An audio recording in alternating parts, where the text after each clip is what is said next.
Hey, this is Dr. Vantama. This is my COVID update number 10 or 11. Not sure which one it is anymore. We're so far in this pandemic, it's hard to count numbers, as you know. What day is it? Can you tell me? Anyway, so this post is on science. Right now, I'm seeing there's a big problem in America, especially about science. People aren't being scientific. Even doctors, especially doctors, are not being scientific. What does it mean to be scientific and why is it important? Well, scientific thought is important if you care about your life, if you care about your health, if you care about reality testing, and you care about your happiness. If you care about any of those four things, then you should care about science. If you don't, then that's fine.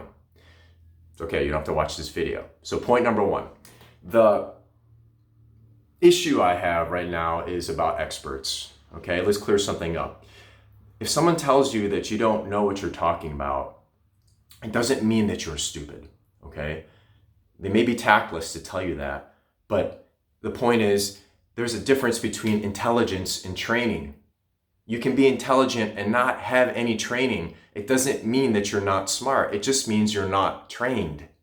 So how do you get training? Well, by studying, by training. Okay, so let's talk about the scientific rules of social media. Rule number one in any science: who is speaking? You have to evaluate before you watch or read anything. Who is speaking? Do they have any legitimacy speaking on the subject they're talking about? What is their training? Do a simple Google search. You'll find out what they're about before you read or watch anything, okay? So the guy who's filming out of his mother's second bedroom with a coffee mug, he's probably not a legitimate source. But let's be even more specific. Even Dr. Oz, sorry to call you out, Dr. Oz. They asked him the other day, when should schools open? Now, Dr. Oz is a neurosurgeon, or he used to be, okay? He has no training in public health. He has no training in epidemiology. He has no training in economics. He has no training in pediatrics. No training. So when someone asks him, when should the schools open on the news, his answer should be, I don't know. I'm not trained to answer that question. If someone asks me, hey, Dr. V, when should America open up? I'll say, I don't know, because I'm not trained in those things. I mean, it seems simple, but it's true, right? So that's rule number one. Who's talking? Rule number two, what is their evidence in what they're saying? Are they providing you any evidence? And evidence usually is best if it's peer reviewed, meaning that other people with the same credentials have looked at the information to see if it's actually possibly valid or not. That's what you want. You're looking for what evidence. And if they don't give you good evidence, then another flag. Number three, the third rule of social media science. What is your own personal bias towards this information? And this is probably the most important rule. That's called confirmation bias. What is your feelings or thoughts that lead you to have a skewed, inaccurate impression of the things that are being told or said to you? So, for example, I just submitted a paper. It's about integrative techniques in head and neck cancer after radiation. Very specific topic. You're not going to read the paper. It's not for you. But the point is that I spent 100 hours or so researching this, looked over 136 articles, had a library scientist pull all these articles to help me figure it out. But the main thing that I was really doing was to make sure that I wasn't being overly enthusiastic because of my own personal confirmation bias toward integrative techniques. And that's why, rule number two, my paper might not be accepted. Okay, it's okay. So rule number one, who's talking? Rule number two, what's their evidence? Rule number three, what is my own personal bias? Okay, so let's move on. The news is not science. The news is just the news. It's meant to give you something new to talk about. It's not meant to give you science. So I had someone call me the other day. They said, well, I think this whole COVID-19 thing is all overblown. And I said, why? I said, well, on the news, they keep showing everybody who's sick. They have really bad stories. I said, well, yeah, because it's not science, it's the news. They're not going to show you a video of somebody who recovered and had the sniffles. It's not news, okay? It's not exciting, right? It's good TV, but it's not science. So if you want science, go to cdc.gov, go to your local governance site to see what actually is going on that actually affects your life.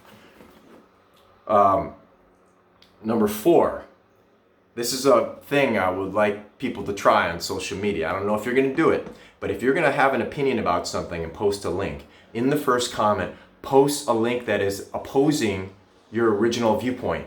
So you have two links. You have the one that supports your viewpoint and the one that doesn't. Because if you only post the one that supports you, then I'm not going to read your post because I already know what you said. You said it in your opinion. But if you post the opposite one, I'll go, oh, whoa, wait a minute now. This guy's actually like ready to open himself up for a discussion. And discussions are what bring people together. Otherwise, you're just having a cult of personality and people who are yes men and yes women following you around and rah-rahing you. You know, that's what we need is discussion. So try that. Post one thing that's for and one thing that's against you. Okay, so a wise monk once said to me, Brother Anandamo, he didn't say it to me, he said it to a lot of people, but he said, your mind is the gateway to yourself. Let me read the quote actually, because I totally got it wrong. You have one door to your mind. You control what goes in by what you choose to focus on. So many of these things you choose to read, many of these things that we get ourselves into are making us tense and angry and are lowering our immunity and giving us stress and giving us disease. You have to choose wisely what you're putting into your brain because you're the one in control of it, right? So point number 6, your confirmation bias is making you tense. Tension results in jaw stress, and it results also in temple stress and stress your neck down through here. So how do you get rid of that? Really simple. You know, I'm a practical guy. Take your knuckles and rub your jaws down like that. And if they hurt, that means they're tense. And you can take it and rub your neck and rub your shoulders too and open yourself up that way. I like to use lacrosse ball a lot of times to lay on my temple against the wall. And if you're in the hospital, you might even see me pushing against a door jamb with this here. So some doctors think I'm weird, but that's what I do to keep myself stress-free. Try it out, lacrosse ball. It's $3, it's really good. The last point is one of my favorite people who walked the planet, Mahatma Gandhi. He said, be the change you want to see in the world. Great quote, right? Well, that's an example of confirmation bias, because guess what? He never said those words. He never said, be the change you want to see in the world. But because I love him so much, I believed it. But when you look at the evidence to find out what he said, you'll find that he said something very similar, but he didn't use those words. Actually, what he said was a lot more profound. So as a little fun thing, the first person who posts the actual quote, I'll send you a copy of my book, Healing Before You're Cured. And the second person who can cite the source will also get a copy of the book.